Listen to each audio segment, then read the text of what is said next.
Papa ngopfura apa pane bichi pangu. Kunyasoziva muri kubva nekutauni. Madarika pamodzi majipa. Mabhidha. Mabhidha. Madarika.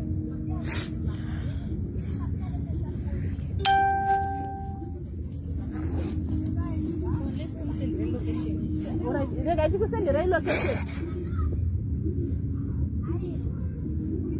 Isi chete chambouya chambochenderera kubva tazouya neother side. Vaisirai live location. Rega chikuisirai live location. No, chika pano patakagara chaipo. Hello? Ebo? Fine and you?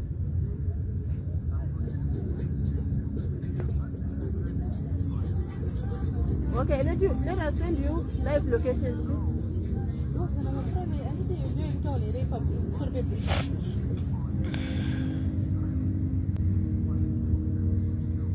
They send.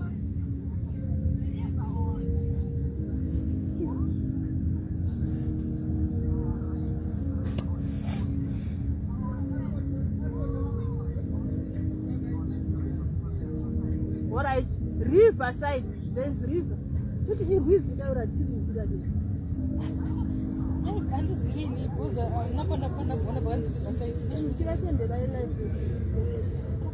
What is riverside? Hello.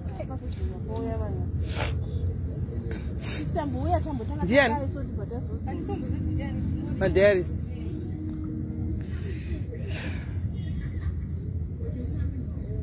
Hello guys, morning guys, morning. Ndakapiswa. Kontindoka.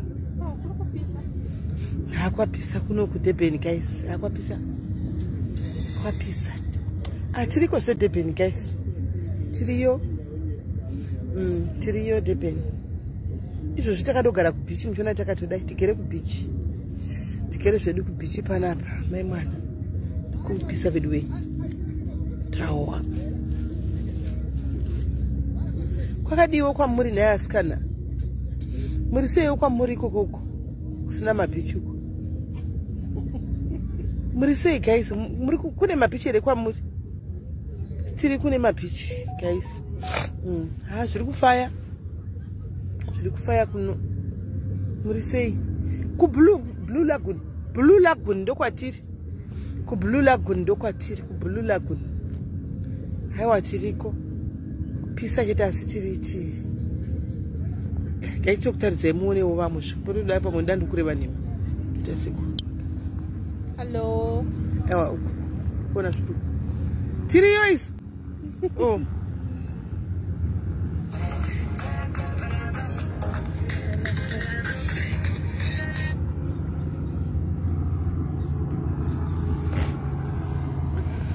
Kwai kushaya zesa chiti sorry yenyasikana sandi mandikigwa tiri kuita.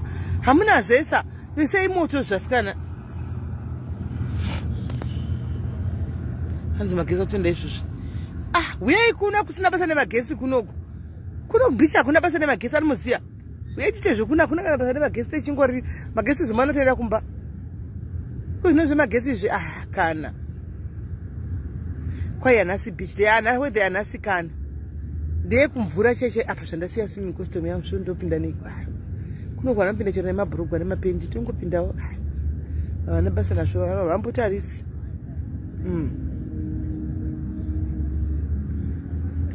Muripiko vasikana uyai kuno kubeach, uyai kubeach.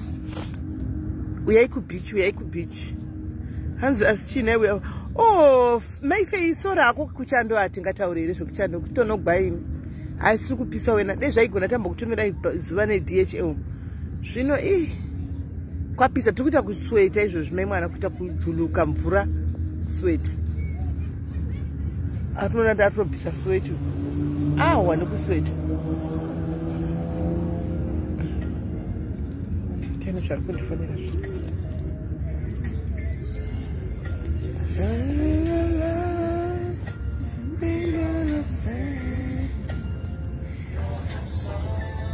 Ele people for the next. Ndiri kuyewa almost and ndikuiona. Kweripi? Ndashinira pakadii. Izvo. Hello? Ndamuka sei? Chamuka bro. Kuri sei koko. Ndiri bho zvokuti uri sei? Andiri right shangu. Baby. Makasununguka izvi zvangu ndimbotaura nemi. Aiwa, haiko zvinansana ndisi kusununguka ndambotya kuda kufonera ndakasunguka unabata foni kwenu nditori palive. Mapalive.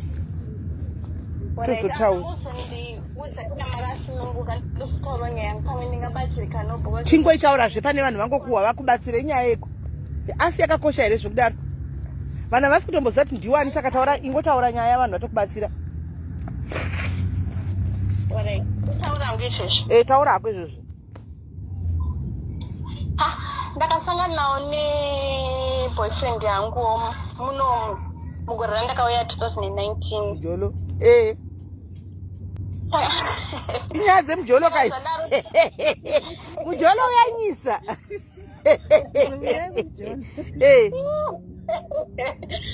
Saka zvadaro munhu mukuru ini ndine 24 years yani 41.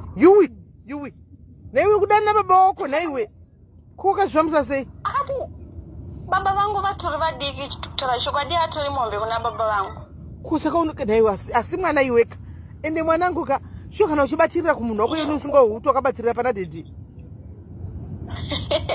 Baba vangu vatori vadiki atori muhombe shewo. Baba wako vane makore mangani? Vane 39. Saka mukwacho ndomuzive. Avamuzive. Mwanangu uyu. Alright, nyaya inobva yadii? Saka inini pandakamuda ndakangoti maybe munhu mukuru achandirespectawo ndichimurespectawo tichagarisana zvakanakawo ndisingatoziva kuti ndikutozvisa mumoto chaiko imi. Saka pataidanana 2019 tanga tisingagari tese iye aigarawo kwake ndichigarawo kwangu. Kusvikira ndazobata pamuviri. Ndipo paakazozonditi chimovha chiuya tese tigare tese nekuti ndanda kusashande ndaingorwara. Ndakapona mwana wangu last year musi wa16 January. Not this year. Muna January. Saka zvadaro ndakatanga kuzoona matrue colors ake pandakanga ndine nhumbu naiko zvinozvo. Cause akatombondipisa nemvura ndakatogara kubhara hospital 2 weeks ndamubata mota.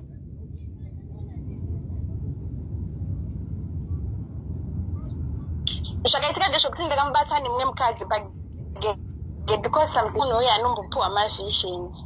Ndakangonzi buda panze unoona kwanguri kuma-12 dzeusiku kuchitonaye. Saka iye aitofungira kuti pamwe ndarara because ndandine operation achitoti munhu akarara haakwanisi kubuda kunze. Ndipo pandakabuda kuma-12 dzeusiku saka ndakatoona mota ndakatoshamisika ndakati asi munhu arobwa chii. Po pandakangosvika padhuze nemota pandavhura kudai kutomona ari bhisi rakurara nemumwe mukadzi mota.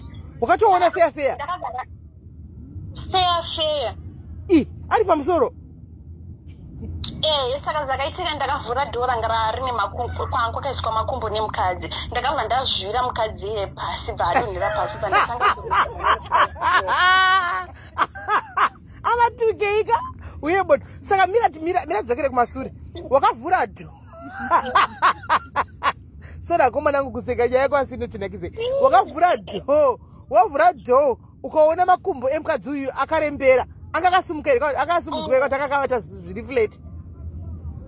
Anga akarara murume angakaisa makumbo kuyanga akaisa makumbo uko vachibatana mazamu chichi. Vanga vakakurosana. Saka ukabva wasvika kanozviwa makumbo.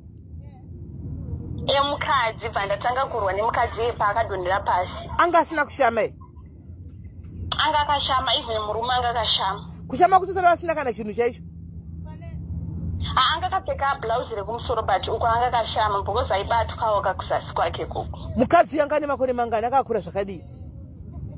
Anditomuzive kunyange face yake anditomboiremember izvezvi because ndakatotanga kuti muono zuva iroro kunyange ndakamuona nanhasi tinotopfudzana handimbomuziva face yake. Anga ari murudzi? But vaitaura chilanguage chemuno mukozi pandakatanga kurwa naye aitoti yini achibvunza kuti kochii maybe ndiwe munomo uri kugovela mimi. Saka wakaita zvokuti wazvomura makumbo wakabva watozvomura nemurume kanga ari pamusoro akadowira pasi here kubva mota? akawira pasi mukadzi. Alright. Murume ndobva adiya. Akabvavhura dhore kusaidi. Vauya kwakutondikandidzira pasi apa ndine operation bva ndawira pasi. Popa akapinza musikana uyu mumota bva atiza nemusikana uyu. Akashama kudaro iwe ndobva wasara wakadonha pasi. Popa ndakamuka bva ndadzokera mumba. Kubva kuma 12 midnight. Akazouya kumba na 4 AM. Akanopedzisa samwe. Saka paakauya kumba mwananga achiri mucheche ndandabva kumusununguka ndipo paakauya because taishandisa 2 bedrooms ipapo. Bedroom ndichitochema ndichitoshamisika ndichitoti ihope zvinhu zvonyasoitika pareality because ndasingazvitarisiri so saka iye akangouya haana kana kumbotaura neni kana kunditi sora akazongonanga kudhoo kwangu nemwana bedroom kwangu nemwana kwakuenda kwakunomutsa mwana anga akazvirarira. Ndipo pandakamuteera mumashure ndikati aiwa kaumuche mwana akarara uri kubva kunosvireketa wakuda kusobata futi mwana siya mwana arare kana zvidobata mwana unobata mwana mangwana. Ndipo takatanga kunetsana saka mwana uyu handinambopera ndamunyamwisa aimutengera mukaka because ndairwadziwa nemazamu plus operation zvazvabatana saka akangoti it's fine usayamwise mwana ishe ndokwanisa kumutengera mukaka. Saka kwainetsa nyaya yemagetsi tansati tatenga gasi saka akatenga flask zvikanzi ukuzoti load shedding unogara ako uchibhoilisa mvura yako uchingoisa muflask kuitira pane paenda magetsi unoona mvura yemukaka yemwana. Saka ndatobva kuboilisa mvura ndaisa muflask saka ndakabata flask iyoyo patainetsana ndichida kutonogadzirira mwana mukaka undiendere bedroom. Ndipo paakakika flask iyoyo mvura yese bva yaya kumeso bva yaya kumazamu ndakatsva zvisingaiti. Alright. Ndomachiro wakaita saka una kumusungisa. Ndakatoenda kumapurisa because patime yandakatsva ndanga ndisandabuda zvimatuzu zvienda ingonzwa kungovaviwa ndichingochema ndichingonzwa kutsva but ndakanga ndisingazoti zvaikuzobuda zvakadaro.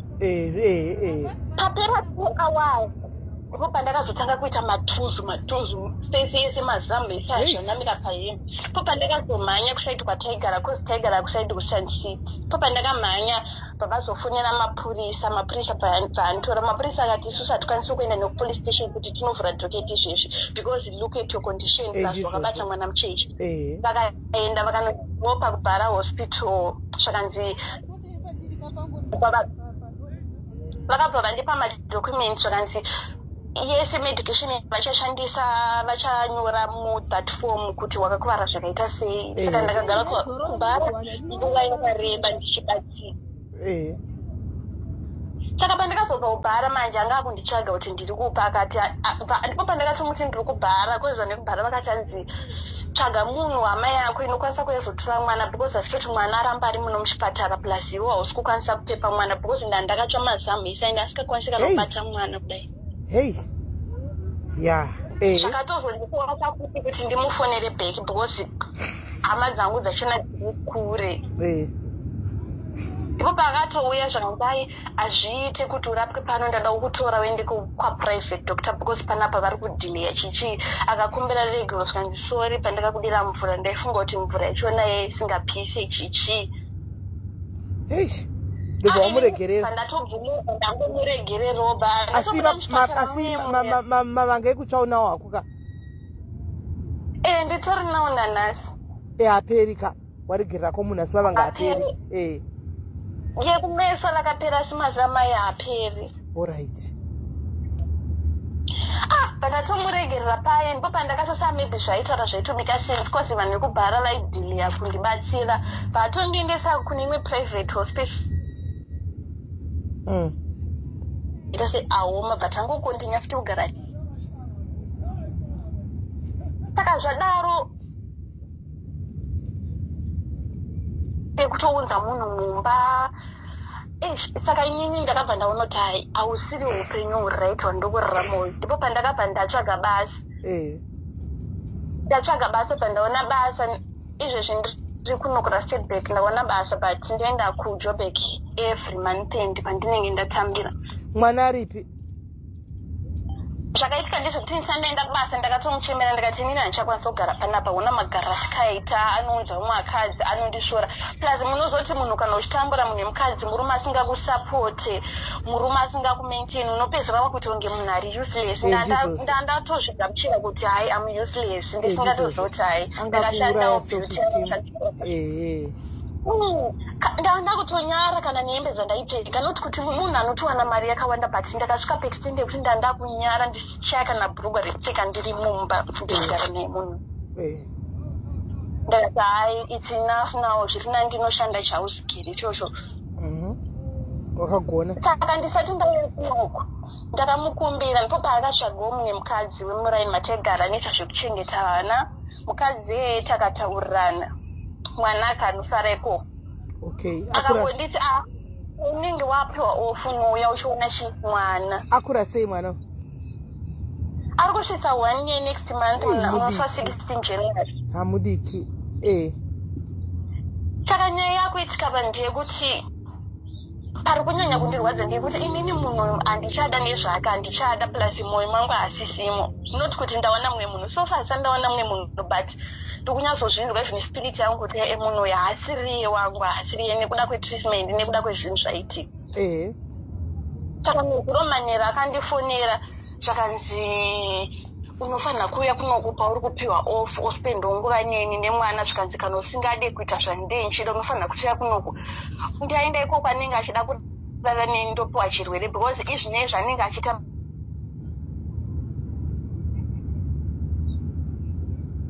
zvakanzi ukasadaro ndikasaenda kwaari ndichinorara neni ndinospenda time naye anzi ndikuudza mukadzi ane mwana kuti paunouya kupe mwana uchazvitsvagira munhu achasara nemwana uchazvionera pamwana iyeye zvino ndo zvikundinetsa kuti saka ndoita sei naini because handisi kuzoti ndoitawo sei shuwa ari kundifosa anenge achindifosa kuti ndirare naye chinditiretena iye ukasaita zvakati ndichazofonera nhingi wako ukasaita zvakati ndichafonera nhingi wako because varipo dzimwe hama dzangu dzisingazoti ndine mwana vari kuzimbabwe ndinongozvivanza because handitendada kuti vazive ndichazongonovaudza kana ndina kumusha akaba mafoni numbers evanhu ivavo iye kana usingade kuuya kuno kuchirara neni ndichafonera nhingi nemuzoto nemwana uchachengeta mwana iye wega ini ndikubva ndabva pauri nemwana iye right chirega ndikudze mwanangu chingori simple atichika yatosvika nguva yenda kutokufosa inini samhomes vako manje kuti uchiudza hama dzako mai vari kokumusha handina mai vangu vakashayika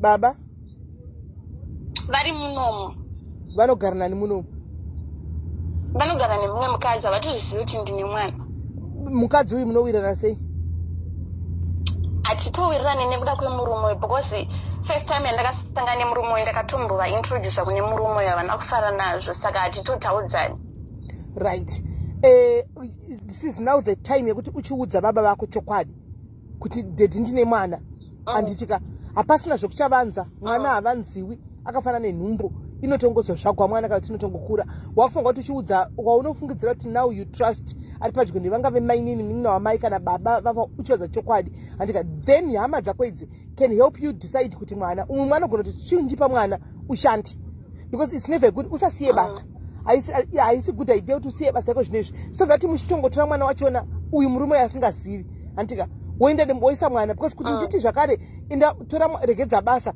unochengeta mwana wako wakagara nati ndenda kuomesera because mwana waye anomamukaka wokutenga 1 2 munenge murume uyu ndianga achikuita zvanga achikuita saka unongozodzokera back kwaari because ndokwamanga muchipiwa chikafu handiwana saka I want you to be independent handika ndo zviripo panguva inoi tell baba wako the truth tell hama dzako vana mainini wako chokwadi kuti ndonyaya yakati ndave nemwana zvakamira zvakadai inangu handichadi handika hapashayiko wana cheti ndipe mwana kunoku wodzokera kubasa handika asingatozivi kuti mwana waisa kupi handika mwana wako kana achizoda kutsvaga kuti achengete mwana wake handika anongokutumira zvokuti uchazoenda kwaari kana kuti kudii that one is a no 2 it was very wrong from the word go kudana nababa ava mukuru kuna baba wako zira rababa wako zvanga itori era yakaitika iyoyo because waifunga kuti njera security nchachengeta nchadini handika kana varume havangopedza kudya muchero wepakati hazvina basa kuti uri mwana mudiki handiona vanokusvipa achitinda kunohura neimwe chembere yekuti unoshiya kuti naye mwari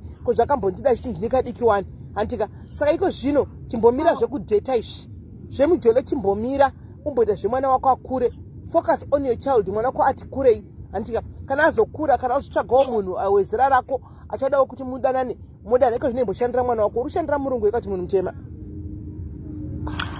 Handiwe muno masi murungu but mali yacho neyakatonaka inotosvika kuma4. Saka andiwazviona manje. Saka tichitsvaga kokuti uise mwana wako antika tiudza vabereki vako chokwadi ndo iyo izvozvi ndichodropa apa deni andiriwe kana uchitya. Let's have a conference, call me, you and your dad. Ndoudza baba wako ini. Antika ndova convince tionesane kuti mwana oita sei. So that pauenda kujobe kurinda wane plan B. Osvika ubhadhira mai vaya wotora mwana wako worova pasi. Antiona. Ndo chekutanga ichocho. Wakati mistake, it's a mistake wakadzidza from that mistake kuti hapana chinonzi kwai murume mukuru you be secured because wadane murume mukuru hapana zvakadaro. Murume vakafanana vana mbwara.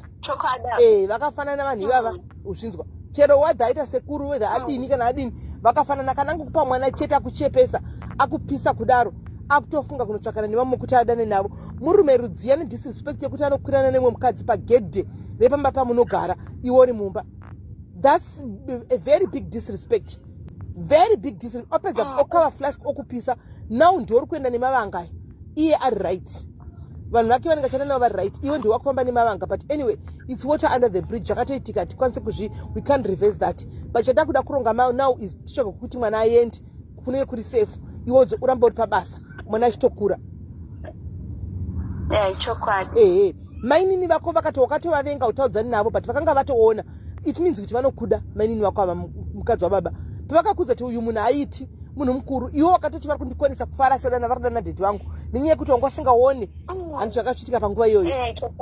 But I think it's high time now you mend that bridge namainini vako ava because kutaura kwawaita vanotokuda ndiweyo waitozama kutoita musikawa usingadi kuvateerera usingadi andiona.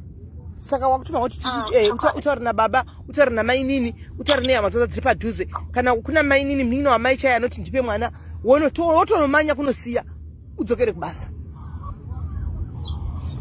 Taurai zvinhu. So handizivi zvakauma but ndo plan iyoyo. Chokwadi nekuti izvezvi kana kubasa ndinenge nditorilo ndisingashande zvakanaka nekuti anogona ngofona otondithreaten iye kana usingadi kudai ndakuzobvunza hama dzako kuti nemwana uri kuviga. Saka iko zvine zvinau before asati avaudza funga zvinoshamisira chibva wavaudza wega toronga zvakanaka umbomira kumubloka utange vanobvisa mwana kana tawana pekuisa mwana wabvisa mwana and then wochinatsa kumubloka zvakanaka manje. Maita basa uchiwana pekuti achimuchatomubloka manje tichiona anothreatena ani nguvai kana vamunyima bonde kwaanenge aenda kumagirlfriends ake nekuti vanenge vari kumwedzi oda kuya achithreatena iwewe azvishandisa izvozvo. Musiye muita sebenziko zvino utsvaga kuti uende chiudza hama dzako dzese kuti ndo zviripo. Unotora mwana kuna mai achinyararire unototora mwana uchitokwira taxi yekutorova pasi paanozofanirwa namai kuti mwana aende aonenge atorova pa ende kana usavaudza mai ava unongotora ndokumbirawo mwana nichamudzosa ndipe hembe dzemwana dzese wotora bhegi remwana zvese and everything you go vachazoona kuti mwana asi kudzoka but mari yavo siye wavapa handiona then woenda chaiko zvino chiudza vabereki chokwadi kana uri kutya baba wako kuwhatsapp apa vaedhe paconference call titauri namainini avo titange nekutokumba regero mainini wangu vasikataudzana navava vaikutsiura. Taurai zvenye. Then you never know. At least unoshanda kuti mwana wangu ari kuri safe ana baba wangu zvitori nani. Zvitori nani. Mukadzi anogara namai nababa wako uyu muZimbabwe. Aiwa havasive sana utsinye mandochengeta mwana wako zvakanaka ufunge katozoshaya kuti zvaizvi waitei. Taurai zvenye nekuti first time yandakatanga kurara naye murume uyu ndakatoona mai vangu vachitoti kuhope uku ndakangoitonge ndabatwa nehope ndivakati munhu uyu haasiri munhu ari kufanira kukurora uyu munhu uyu achakupa matambudziko akawanda plus ndakazviignora ndakangoti maybewo ndiyo mweya isingade kuti ndirorwewo ndisingatoziva kuti chaive chokwadi. Nawo waziva ticharambe chingokusungirira mbosha dzakudhara wakuziva antika wadzidza you have learned the hard way. One kupiwa mwana munhu angari musikana wapiwa mwana nedhara 2 mwana wakutambushanda usingofunga kuti mwana 3 rakuthreatena 4 rakakupisa handiwana 5 rakakuonesa mihlolo saka wadzidza iko zvino ngatichiita move on now tell your relatives the truth. Maita basa SIS MELLY nekuti 2 times yedza akanipasikitrwa ndochipatara izvezvi ndikufunga kuti okay andipa chirwere ozonditamba ndinozviita sei. Right. Saka 2 times wakaita sikidzo dzedze wakanga uchipuwa warning naMwari. Iko zvino kechi3 unopuwa nekuti akangoti saka chibva wasiya. Chokwadi maita basa SIS MELLY ndozokubatai kuinbox ndokupai namba dzavo motaura nawo. Alright, pakanaka. Hapana kuipa. Alright, ndinge maita basa sharp. Okay. Right. Vana ndo zvavanoita guys, vana ma 2000 aya ndo zvavanoita. Mwana kana uchimuudza paya anenge asinganzwi, kana uchimuudza kuti aiwa stop doing this adaro avanzi, but vanozoona zvavo as the time goes on, and tikanozoona adzidza ega ipapa adzidza. Right. Chinzwai guys, vanhu vekudurban ka uyai takakumirirai, uyai takakumirirai Durban people. Ava mwasvika ndiyo ka mama diary zedu ayasvikai anditika uyai vedwe ini ndiri kuvhakesheni kuno kuDurban. Ndine nchiti ndimbofungawo nemhepo ndichimbobudawo kunyaya dzavanhu. Munoziva kuti mental health chaiyo yangu haisina kumira zvakanaka nenyaya dzandine ndichisangana nadzo everyday ndichiudzwa nevanhu. Mental health yangu inenge isina kumira zvakanaka. Ndechiti ndatiza ndauya kuno kuRustenburg ndombofara ndoona haikona nyaya dziri kunditeverera zvekuno iporegayo kundipa nyaya guys. Chimbomirai kuenda matambudziko guys, chimbomirai kuenda matambudziko. Imbomirai nimboenjoya, nimbopinda nefresh air guide, nimbogadzira mental health yangu. Imbomirai nimbogadzira mental health yangu guys, because ndingatodona mufunge ndikutotiza kutoya kuno kudai so.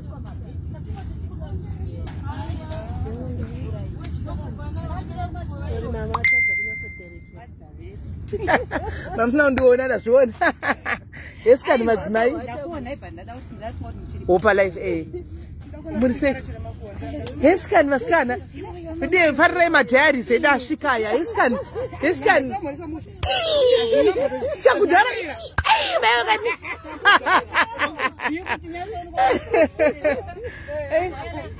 Ora itiri bo. Tozela ivyakata. Ora ichimanzwa here vasikana. Mazvinzwa akasikana. Chimbomadi kuti imboita dzimwe dzekufara musingamboiri matambudziko. Ndimbo mental health yangu imbogadzikana guys. Kundimbopinda nemhepo ndiri kuno kumafura mhepo. Amuzvioni. Ndimbopinda nemhepo ndiri kuno kumafura mhepo kunoko. Ndino ndikaramba nongoteveregwa nenyaya yazvo inbox WhatsApp yakazara. Inchiti zvinoda kumbofuga nemhepo ndimbokangamwawo ndimboclear fungwa. Moteverazve nadzo nhamo vedu weka. Ndi birthday rangu guys. December mwezi webirthday rangu manje birthday rangu. Nodotamba fungwa dzakakakata idzi.